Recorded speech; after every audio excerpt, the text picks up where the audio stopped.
everybody. Christmas week, holiday week. It's Dr. Shawne live every Monday night, 7 p.m. We do our lectures, and I love tonight's topic. Tonight's topic is about the distinction between conscious and unconscious denial. And I've never heard anyone quite talk about it like this, so I did a lot of searching and researching on Google Scholar because I am a researcher, and I did find some great stuff. I was like, ooh, this is really cool. And I love this conversation. And for those of you that hang out with us, Project Forgive is really about making or creating and developing our unconscious to make it conscious. We're all about making us more awake, more alive, more aware as human beings so we can connect at a deeper level. And actually, when the more awake and the more alive you are, the more capacity you have to forgive. And that's the undertone of pretty much everything that we do here. And so with that said, I do have some notes for tonight's lecture. And I see you guys are starting to show up. Hey, who's coming in the house? Let me put on my favorite glass. I got all dialed up for you tonight. Let's see. I see you guys are here. Yay. Hi, Betty. Jerry's in the house. Hey, Terry. What's shaking? Hi, Mary Lou. I'm so glad you're here. I see you guys. I love tonight's topic about denial. I see you guys are showing up. Hi, Maria. How are you? It's nice to see you here. And as I get started, I always start off with a commercial, like who's our sponsor, because that's really how we're supported, is through corporate sponsors. And I decided for this holiday week to gift myself with Project Forgive and declare Project Forgive as the sponsor for tonight. How's that? And it'll be our own holiday gift and really, really promote our masks. If you're inspired by our masks, I'm going to be giving one away tonight at the end of the lecture. I'm giving away a mask.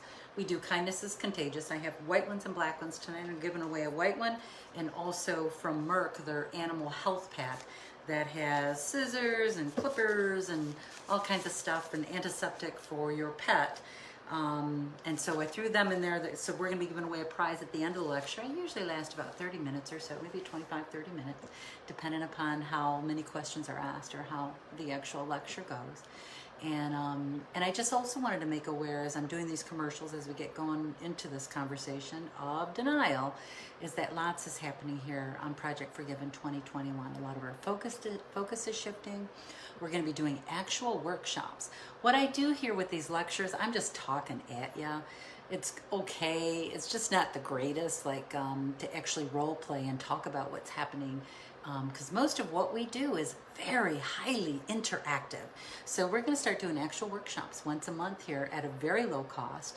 And we're also going to create scholarships for folks. That's from many of you that give stars. Whenever we do the Facebook Lives and you provide stars, it's going to allow scholarships for people to attend workshops. A lot of them will be around the discussion and around the skill set of mastering the skill set of accepting the apology you'll never receive.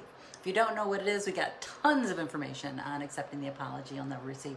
It's a way that you empower yourself so you can really practice forgiveness as a gift for yourself rather than doing it for other people, because when you forgive somebody, it really has nothing to do with the other person. It really doesn't. We've had so many lectures on this conversation.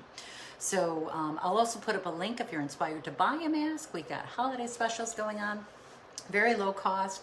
Our masks are awesome, guys. They really are. So if you're inspired, please support us and buy a mask.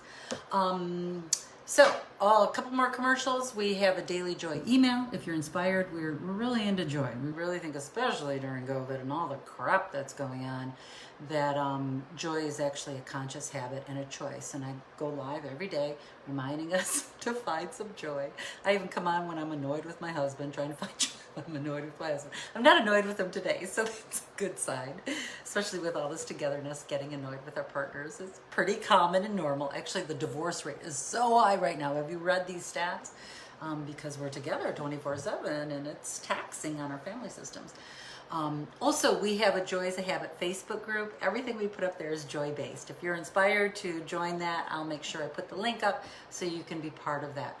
Also, if you're part of a progressive company that hires virtual presenters, where your corporation or your company wants innovation, fun, play, exquisite content, high interaction, we do a lot of conversations on loyalty, inclusion, unconscious bias, and of course we're pretty well known for forgiveness in the workplace as a leadership skill. And we work with so many organizations, including Fortune 500s, government agencies, hospital systems. One of our biggest supporters is General Motors, so you'll hear me say amazing things about General Motors because they really get this forgiveness conversation, which I love about them. I'll put up a link if you want to contact information to send to somebody, or if you're someone who can make that decision, or if you want to send to somebody to bring in some virtual presenting, happy to provide that link. Okay, tonight is about denial. I see you guys are showing up. Yay, yay, yay. Let me talk a little bit about the topic, and then I'll come and see what you guys are saying. That's typically how I do the lectures. So defense is a mechanism for defense. We know that, right? And what it involves is a refusal to accept reality, which actually block things from your awareness. So the game here is to increase our awareness.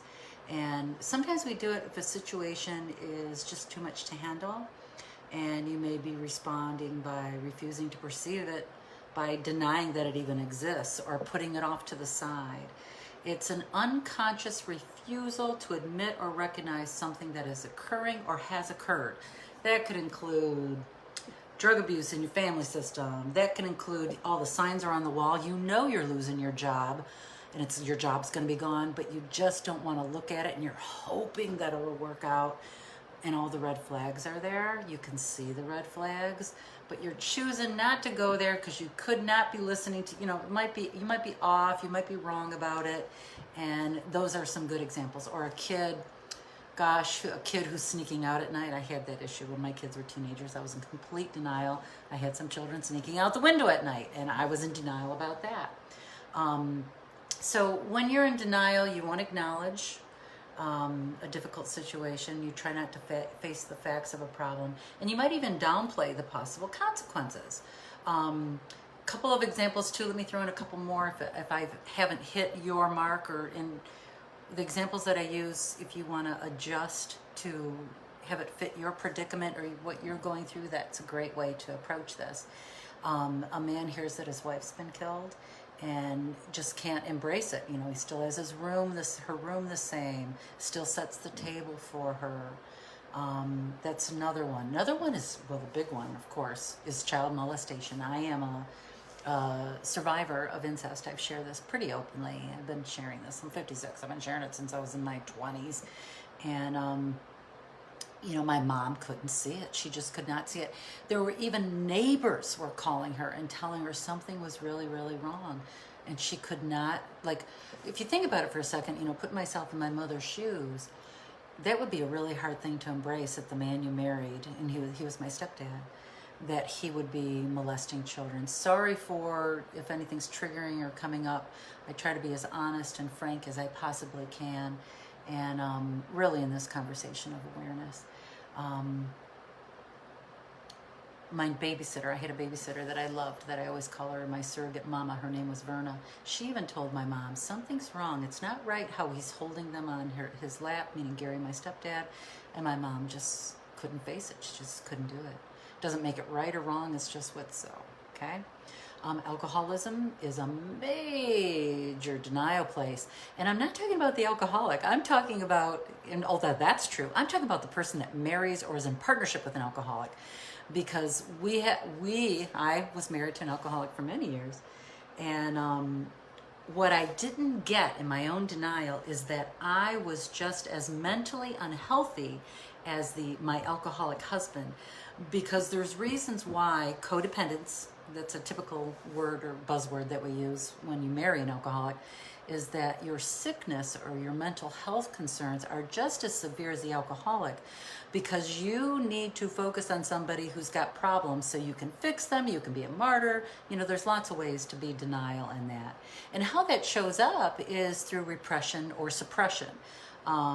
Repression is another well-known defense mechanism. You hear it a lot of folks that have gone through child sexual abuse, and when they didn't remember it until they were older. That's our body's way of protecting us in some ways.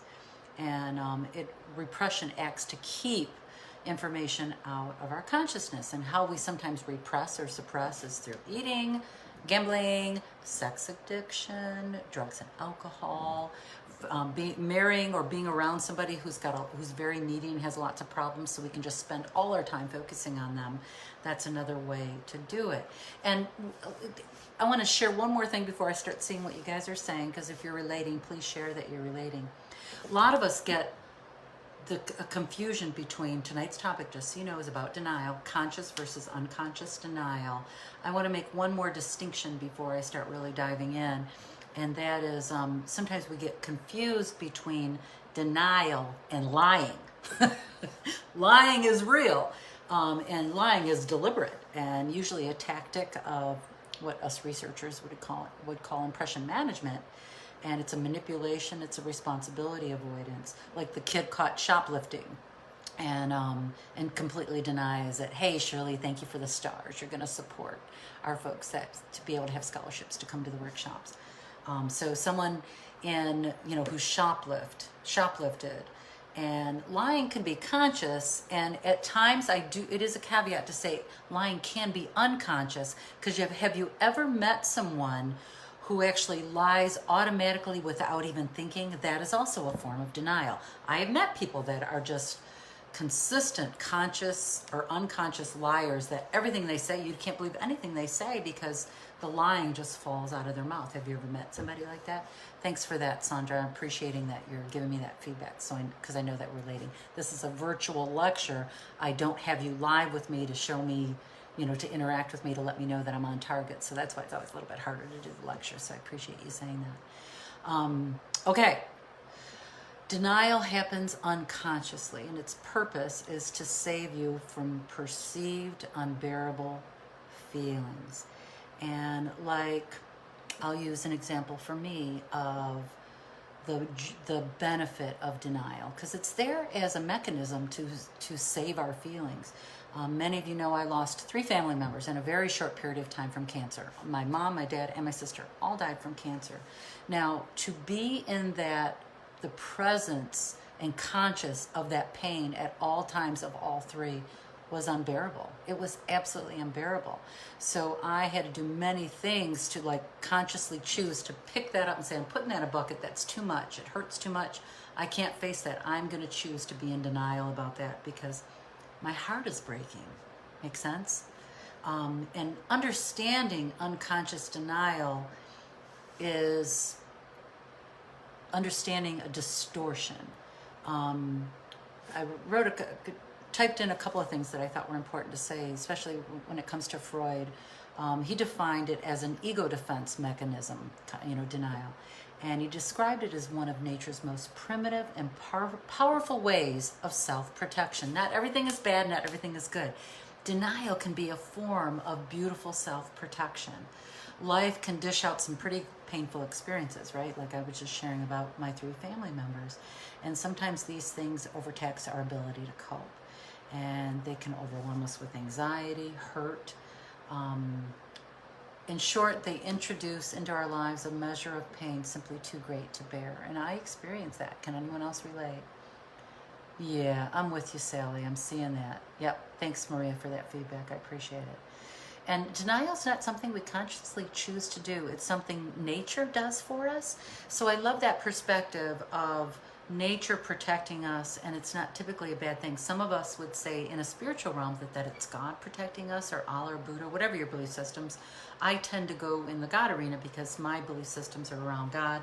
Please know Project Forgive is nonpartisan, non-religious. Anytime I mention something about God or spirituality, it's from my own perspective, how I believe. And for me, that I would deem that as God protecting me. Denial is a protection because it's too horrible to bear all at once. So I love that. And the other thing too, why it's so important to say that denial is protecting us in some ways right now is because of COVID and its impact on our families. More than 300,000 people have died just in the U.S. And that means over 300,000 families are impacted and in grief. And the global pain, it's overwhelming, especially for folks that are empaths. We talk about being an empath here quite a bit. A lot of empaths tend to come here to Project Forget, which I love. I'm an empath too. And I can feel everything. Even just saying that brings tears to my eyes because I can feel it, the overwhelming grief, the overwhelming pain. And if I were present to it at all times, I wouldn't be able to get out of frickin' bed. Are you with me? And the reason I'm saying this is I'm attempting to put some words and expression to you and the grief that you might be feeling, and to have an outlet to, so you don't have to repress it, if that makes any sense. I found something else that I loved. All right, before I go into this, let me see what you guys are saying. I'm gonna pick up the phone. What are you saying? Are you relating? How's it going? Thank you for the stars. You guys are awesome. Let's see what you're saying. There's a lot of comments tonight, so it's gonna take me a second. Yep. Yeah, I'm with you on the foodie stuff. I get it. I totally get it. I can sit and eat 10 Reese's peanut butter cups in one setting. Okay, let me keep going. All right, seems like the momentum here is to keep going. Okay, so I found this sociologist. His name is Stanley Cohen. Just so you know, anything I mention tonight, I will put in the notes, in the comments, and also at the top of this post, so you have access to everything I mention. Okay, you don't have to worry about that. You don't even have to take notes. I already took notes for you. So there's this sociologist. His name is Stanley Cohen. He has 3 types of denial, which I thought, isn't that interesting? And he did it on the conversation of sustainability or climate change. And a couple of things he said, the literal denial, there's 3 of them, literal denial, and he did it from the frame of climate denial, the insistence that global warming isn't happening, that it's an act of ignoring of the facts, and it's easy to sustain. I just think that's interesting. Then there's interpretive denial. It's a second form of denial that's more nuanced, and it accepts the facts, like the planet is melting, and melting's not the right word, but you get what I'm saying. I'm trying to be not too political here, because I know some people don't believe in climate change, and that's fine too. I happen to believe in climate change. I'm a scientist. I cannot not believe in it, for me as a scientist. But what happens in this interpretive denial, we accept the facts, but we reject the understanding or the meaning of them. So one might accept climate change, but conclude there's nothing we can do and just let it go. And then there's implicative denial, which I've never heard of these 3 denials framed this way, and that's why I thought it was so cool. It's where we accept the facts and the interpretation, but suppress or repress the psychological, political, and moral implications that will conventionally follow. It's how we let ourselves off the hook so we don't have to be accountable for climate change. I just thought those were really, really interesting. I'll be sure to put him up in those 3 things so you can look him up. Here's another piece too. Healthcare experts, mental health care experts and researchers put denial as a first stage of coping with stuff. Many people put it as the first stage of loss. I put it at the first stage of forgiveness. And I wouldn't usually use the word denial. I usually use the word shock, like you're in shock that someone did this. Like you just like, oh my gosh, my sister slept with my husband. Sorry, that's the only thing that came up to mind for me. My sister slept with my husband. My first reaction is shock. It could also be a form of denial because, like, I can't grasp that. I am not grasping that. In forgiveness, the 5 stages that I always allude to are shock,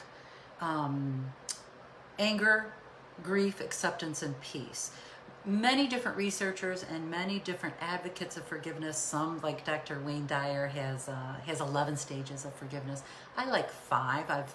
With all the research that I've done and all the time I've spent on this, I like this concept of 5, like a zip code in the U.S., because our brain can wrap around 5 very easily. Shock, anger, grief, acceptance, and peace.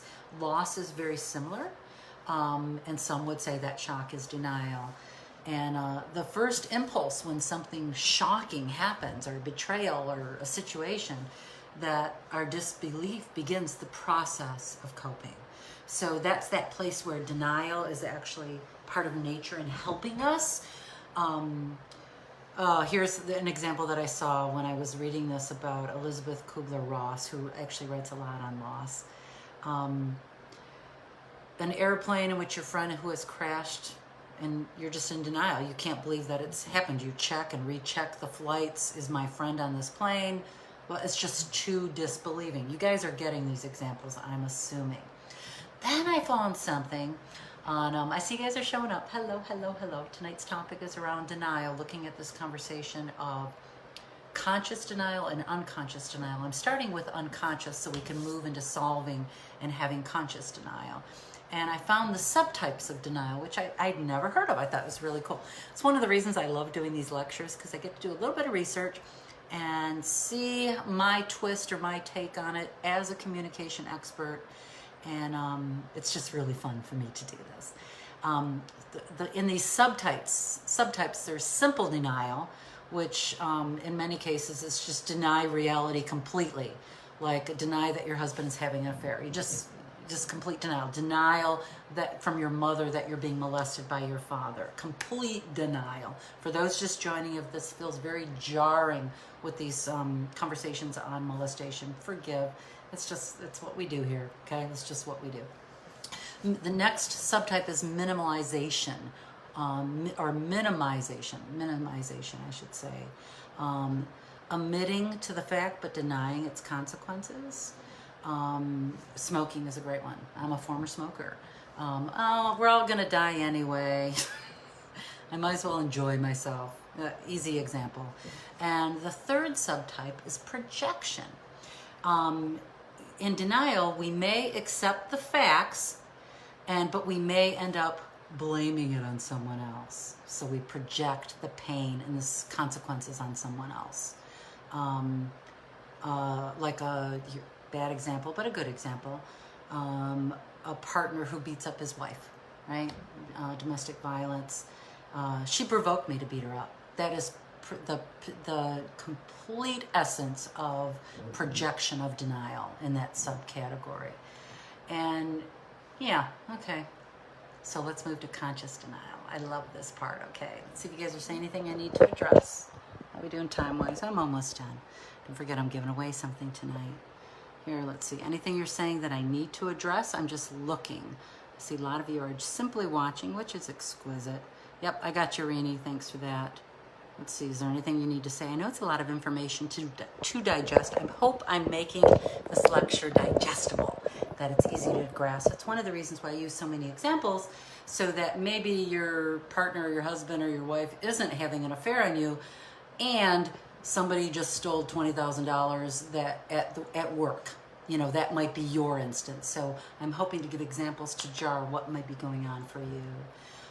So conscious denial, this is the part I love, is recognizing the infinite nature of possibilities that are available, accepting what is presenting itself in the moment, and then making a conscious choice, okay? It's like awake, alive, making a conscious choice. And a menu at a restaurant is a perfect example. You go to, all right, what are some of my favorite? I love Coney Islands. I love Greek salads. I can bet you we go to Coney Island, me and my husband. I'll look at everything. I will consciously deny everything else and go straight for that Greek chicken salad, because that's what I love. Minus onions and minus green peppers. That's just my thing. I love Greek salads. So a menu is a good example.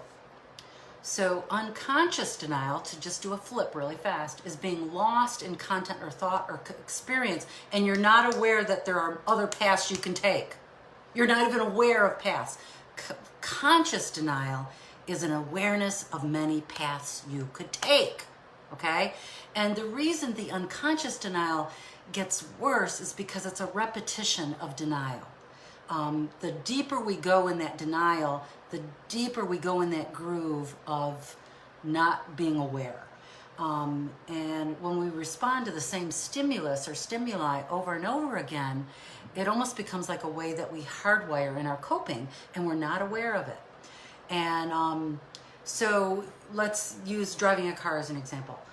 Unconscious. You're in your car, you're at the 7-Eleven and you're like, oh crap, how did I get to the 7-Eleven? You just did it automatic. You're on autopilot, okay? Now, let's use the same driving example, and now you're in England and you're driving on the other side of the road, okay? Granted, brake, pedal, drive, gas, you still have those as automatic responses. And now you're on the other side of the road, so you are conscious of your driving. You can't go unconscious when you're driving on the opposite side of the road. It actually causes you to be aware and make choices as a driver, okay? So that's a real simple way to look at it, right? And our feet are still moving in the same way. The good news is we can break free of these fixed pathways, okay? And here's a couple of ideas. I love these ideas. I didn't write down the website that I found it at. I found this idea and I'm like, oh my gosh, it's a frickin' brilliant idea. Write with your non-dominant hand. So I'm a journaler. I like to journal. I like to journal my feelings so I can just get crap out of my space. I come from the school of thought not to revel or stay stuck in feelings, to feel them, address them, so that I can chuck them. That's my game. And when I journal, because I'm really ticked off right now, my husband's a jerk. This is going on. This is going on. It's like, oh, I feel so much better, because the goal, the conscious goal, is to share these feelings in a journal so I can release them and be present to them. Now, when you write with your non-dominant hand, meaning if you're right-handed, you write with your left hand, something different happens. You're actually disrupting your hardwiring pathways, and you can also play a little bit. And it by doing these exercises, or an exercise like this, we shake up our fixed and stagnant ways to communicate. That's just one simple way to start the process of raising your consciousness and making conscious denial as a choice rather than being in unconscious denial. And writing, I can't tell you enough. Wait, let's see. Oh, left-handed use is a great way to open up the emotions. With Ruth saying that, that deeply inspires me. Ruth is a handwriting analysis expert. She goes into court. She's been on 2020. She's done the Kurt Cobain handwriting analysis of his suicide. She's done John Bonet. This woman knows her stuff with handwriting. So I love that you're saying that, Ruth, and that's very validating. So let's look at a couple of things, and some of the things that I've been doing, because denial comes down to ignoring a behavior. And you start off small and then start plotting your way. Like, let me give you an example. So I've got a little granddaughter. Her name is Ava, and she's 4, okay? And Ava, like, really straight conversation. She's emotionally stunted, I would say, especially from COVID, meaning her temper tantrums are more like 2-year-olds than a 4-year-old. I'm not saying this with malice or shame or any of that, just what's so, okay? And I'm very conscious of it, so I make concerted effort to invest in her emotional development. Makes sense, right? So I was over at her house yesterday, and she was mad at me because I didn't give her what she wanted. I can't remember what she wanted. And so she ran off like a 2-year-old temper tantrum, went into her bedroom and slams the door. And we were only there a short time because our visits are real limited, during COVID. And I come into her bedroom and I said, can I come in? And she said, no, I don't like you. Leave my room now. Okay. So if that were the first time it happened, and it's happened before, I'd be like, I so get it. Thank you for sharing with me. I appreciate your boundaries, blah, blah, blah. Well, this is becoming a repetition. And as a 4-year-old, I want to invest in her as her grandmother. So she came over today to get some Christmas cards, and she came to my office. She's all happy to see me. And I says, I need to have a really honest conversation with you, Ava. And she's like, what, Grandma? And I said, yesterday when I was in your room and you told me to get out of your room, and you were really angry. She says, yes. I says, I want you to know that really hurt my feelings. And I could just see her little face, like, oh, really hurt my heart. And I really appreciate that you get angry, and I love you. You can tell me you're angry anytime you want to tell me you're angry. I just don't want you to talk to me like that because it really hurt my heart. And she says, okay, Grandma, I got it. And then at the same time, my dog Fergie came up and was in her space. She does not like Fergie in her space. It's her body boundary. Okay, we use words like body boundary. I says, oh, we need to have Fergie move away from you because your body boundaries are so important. She goes, yes, Grandma. So I says, shoot Fergie away. And I says, and how you talk to me is my boundary. And I want you to talk to me with love and respect because I talk to you with love and respect. Did you get that? Like, yeah. So now as we've moved into the next phase, before when she would, yell at me, get out of my room, you're mean, I hate you, because that's how she would talk. I let that be okay because I trusted in my own denial that I would consciously make choices as the moments came about how to interact with her. Is this making sense? Let me see what you guys are, well, if you're saying some stuff, say some stuff so I can see if this is connecting with you, if this is making sense. That this denial, this conscious denial is a process. It's not an event. It isn't a one and done. We so want one and done so many times. And that's not the way life works. We're much more complicated than one and done. Okay? It isn't, you don't check it off your to-do list. Oh, I told Ava my boundary, I'm done. No. I've done so many lectures on boundary setting and how it's a repetitive conversation. Okay? Here's another example. On Thursday, and every time I go live, I'm sharing you what I'm doing. I was getting a lung cancer screening on Thursday. Now, talk about conscious denial or unconscious denial. I'm a former smoker. Okay, any other former smokers or current smokers? If you're a current smoker, sending you a bunch of love because smoking is harder to beat than heroin. It really is. And so I've been thinking about for a year because when I first started seeing lung cancer screening, I started reading about it. I just couldn't face it. I'd just been in all this cancer deaths with my family. Just in denial. More about the nature one, just to keep my heart safe, because what if I got a lung cancer diagnosis right now? I don't know if I could cope. It would be too hard with all the loss that I've been dealing with. So it's been on my radar. I will put a link up for Carmanos Cancer Institute. If you have health insurance and you fit the criteria, it's covered by insurance like a mammogram. So I've been reading all the details about what are the criteria for lung cancer screening, and you had to have smoked for 30 years, which I'm a candidate. I started smoking when I was 13, and you had to have smoked a pack a day, and I made a decision to do that. And so here I was on Thursday getting my cancer screening, and once you commit to it, you got to do it yearly, just like a mammogram. The only downfall of the screening is 20% of the positives are false positives. So I could get wigged out. I'm supposed to hear today, maybe I'll hear tomorrow what my results are. And I have one chance in 5 that I'm going to get a positive result, even if I don't have lung cancer. I feel strong enough to be able to move through that and navigate that. And that was another part of conscious denial. Can I be with a false positive? If it turns out to be a false positive, I want to do self-care, right? Yep, I'm with you, Sandra. Is this resonating? Let me know if this is resonating. I'm using an example. Many people on here have never been a smoker, so it's not relating to you, and I'm sure you know somebody that's been a smoker. So how I want to close this out tonight is denial comes to ignoring behaviors or consciously or unconsciously ignoring them. When you start moving into conscious denial, it actually becomes ignoring and then choosing to take action. Like with Ava, ignoring the behavior, the inappropriate behavior, validating her anger, because I didn't quite know where to go. Plus, I don't want to be a meddling grandma. You with me? I want to support mom and dad in how they parent. Even if I disagree, I'm not going to do something that's ethically wrong for me. And I'm going to validate feelings. And I was able to move into action today with her, like really setting a strong boundary with a 4-year-old that I knew that cognitively in her cognitive development as a 4-year-old she'd be able to embrace it. And she did. And I'll have to remind her several times because I'm sure the behavior isn't going to stop like that. We don't work like that as humans. I will preciously and graciously and with compassion and kindness and love, I will remind her, okay?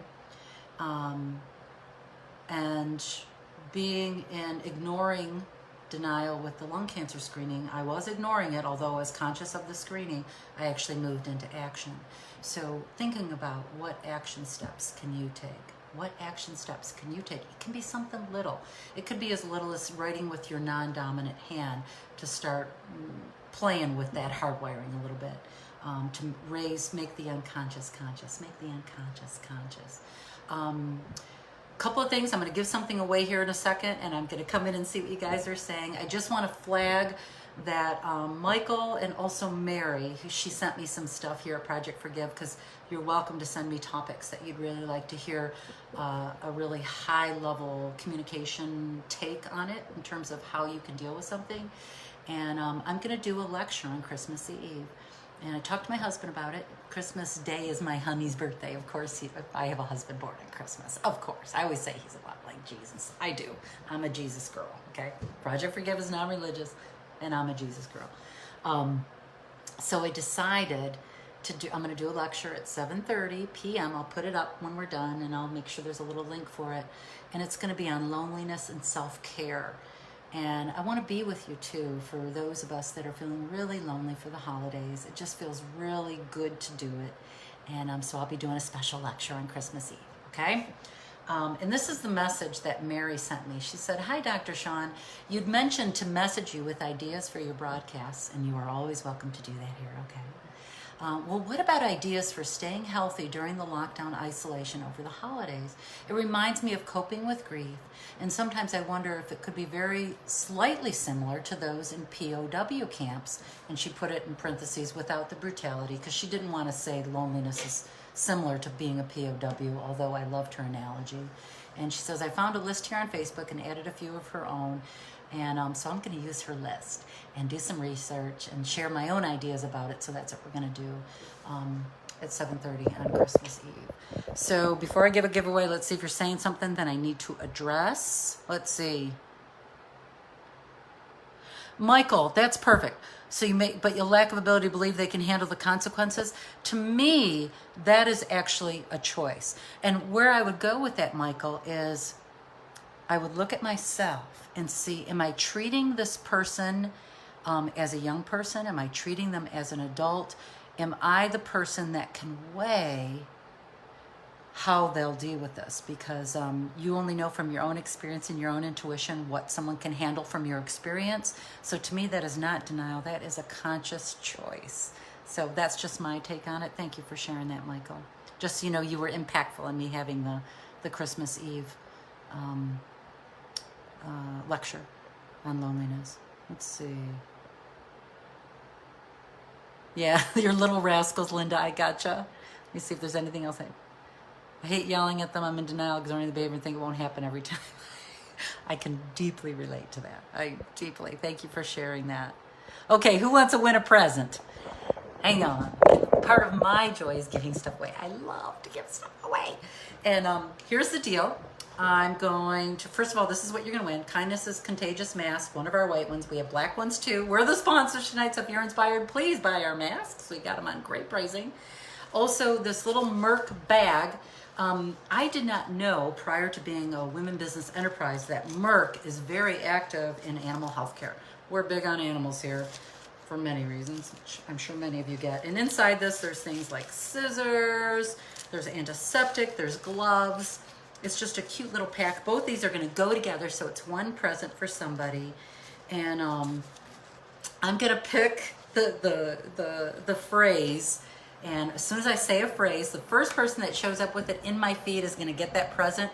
Forgive. It's U.S. based only. Even like today, we sent out a book on grief. And just to ship it here locally in the U.S., it went to 2 states away, it was $12. So I'm just being conscious of shipping costs, and I am accountable for that, okay, for the movement and for Project Forgive. So in the U.S. only, I'm very sorry. Once we do these workshops and stuff, you'll be able to participate with us because it'll all be virtual. So, thank you, Maria, I see that. So here's the phrase. Let's play with the cliche phrase that we hear all the time. Denial is not a river in Egypt.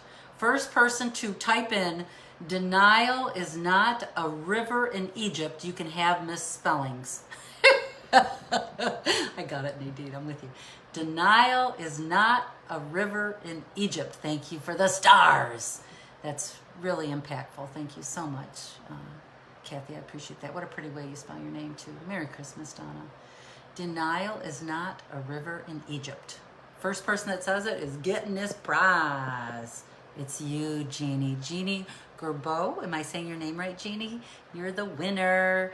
And I'm sorry, it's not fair because it's the first one that shows up in my feed rather than someone else's. So I've had people say, but I showed up first. And be like, not in my feed. So I'm sorry. I wish everybody could be a winner. You hang out with us, you'll win eventually. Many people win many times because we give stuff away all the time. So all you need to do, Jeannie, is, and I might even have your address anyway, but message me your address and your email. The email is so important because it does the tracking for the post office, and then we can always check it for you, and you can check it, and blah, blah, blah, blah, blah. Okay? All right. Exquisite. If you find this broadcast helpful, please share it. When you share us, you make a difference for us with corporations like General Motors that support us so exquisitely. We love you, GM, for all you do for us. And I will see you Christmas Eve at 7:30 if that's something that inspires you. And big love to you. Big, big, big love. I love you so much. Have a beautiful, delicious evening. I'll put up the links here and all the notes. Take me like 5 minutes to get it in note format. Okay. Bye, guys. You're so welcome. Big love.